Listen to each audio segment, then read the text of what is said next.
মানুষ মানুষের প্রতি জুলুম করে, কিন্তু আল্লাহ তাআলা কোনো বান্দার প্রতি জুলুম চাপিয়ে দেন না।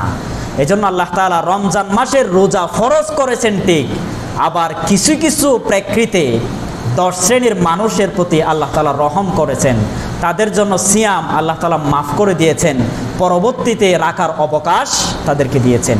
1 নাম্বার, শিশু, যে সমস্ত সন্তানরা এখনো বালেগা হয় নাই, তারা রমজান মাসের সিয়াম পালন করবে না। যদি তারা 1-2টা সিয়াম পালন করতে পারে, পরবর্তীতে যেন তারা অভ্যস্ত হয়, এজন্য আমাদের সন্তানদেরকে কয়েকটি সিয়াম রাখার সুযোগ দিব।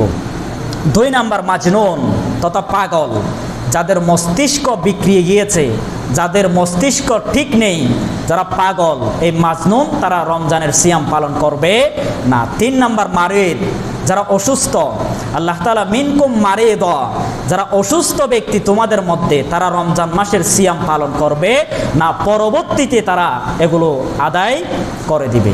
4 নাম্বার, মুসাফির, আলা সাফারিন ফাইদ্দাতুম মিন আইয়ামিন উখর, যারা সফরের মধ্যে দিন গণনা করবে, যারা নিজের স্থান ছেড়ে অন্য স্থানে চলে যায়, তাদেরকে মুসাফির বলা হয়।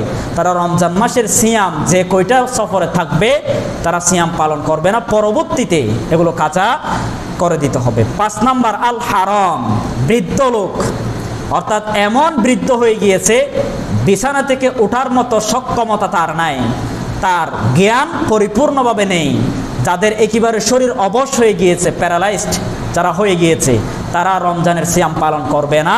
যদি পরবর্তীতে সুস্থ হয়ে ওঠে, তখন সিয়ামগুলো পালন করে দিবে। যদি সুস্থ না হয়, প্রতিটি সিয়ামের ভিতরে এক-একটি রমজানের জন্য, এক-একটি রোজার জন্য ফিদিয়া দিয়ে দিবে। আর ফিদিয়ার পরিমাণ হচ্ছে 1 কেজি 650 গ্রাম গমের দাম যতটুকু আসে, ওই টাকা হিসাব করে একটা সিয়ামের বদলতে ফিদিয়া দিয়ে ফেলতে হবে। এরপরে 6 নাম্বার, যারা কঠিনতম কাজ বেশি করে, এটার বিস্তারিত বলা দরকার, আগামী জুমায় বলবো ইনশাআল্লাহ।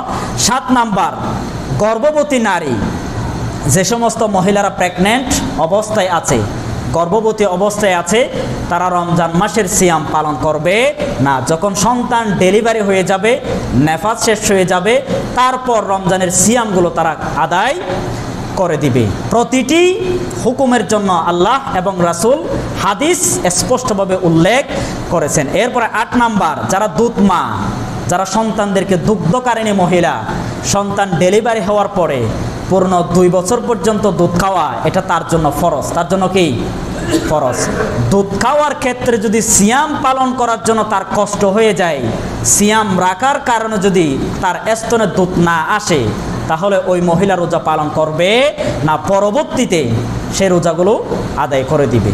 এরপরে 9 নাম্বার, পিরিয়ড অবস্থায়, হায়েস্ট অবস্থায় সেই মহিলা রমজানের রোজা পালন করবে না, পরবর্তীতে কাজা করে দিবে, আদায় করে দিবে। 10 নাম্বার, নেফাস, যে সমস্ত মহিলারা সন্তান ডেলিভারি হওয়ার পরে 40 দিন পর্যন্ত নেফাস থাকে, ওই সমস্ত মহিলারা রমজান মাসের সিয়াম পালন করবে না, পরবর্তীতে সুস্থ হওয়ার পরে তারা সিয়াম পালন করে দিবে ইনশাআল্লাহ। এই 10 শ্রেণীর মানুষকে আল্লাহ তাআলা রহম করেছেন, তাদের জন্য ইসলাম সুযোগ দিয়েছেন।